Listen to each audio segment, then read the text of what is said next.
Hello viewers, அடுத்த topic என்ன அப்படின்னா பாஸ்பரஸ் சைக்கிள்ஸ். இப்போ பாஸ்பரஸ் சைக்கிள்ஸ் அப்படின்னா என்ன அப்படின்னு நிறைய பேத்துக்கு வந்து தெரியாமல் இருக்கலாம்.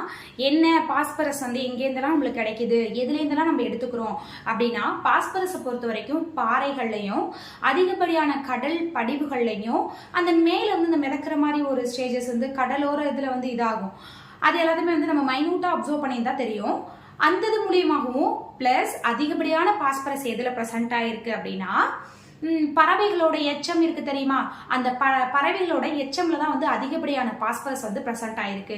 இதே வந்து அந்த பாஸ்பரஸோட ரியாக்ஷன்ஸ் என்ன, எப்படி வந்து நம்ம சாயில்ஸ்லேருந்து எடுத்துக்கிறோம் அப்படின்னா, இந்த பறவைகள் எல்லாமே டெட் ஆயிரும் தெரியுமா. டெட் ஆனதுக்கு அப்புறம் அதை வந்து நம்ம என்ன பண்ணுவோம், மண்ணுக்குள்ள போட்டு பதப்போம்.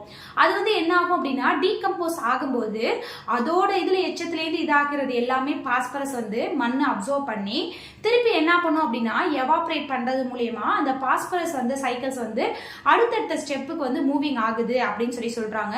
அதிகப்படியான பாஸ்பரஸ் வந்து எதுலேருந்து இதாகுது அப்படின்னா, பாறைகள்லையும் கடல் படிவுகள்லையும் பிளஸ் வந்து மிக அதிகமான பாஸ்பரஸ் வந்து பறவைகளோட எச்சத்துலேயும் தான் வந்து இதாகுது கிடைக்குது அப்படின்னு சொல்றாங்க. இதை பற்றி நம்ம ஃபுல்லாக வந்து நம்ம வீடியோக்குள்ளே போகிறதுக்கு முன்னாடி நம்ம சேனலை சப்ஸ்கிரைப் பண்ணாதுங்க, நம்ம சேனலை சப்ஸ்கிரைப் பண்ணிக்கோங்க. தேங்க்யூ.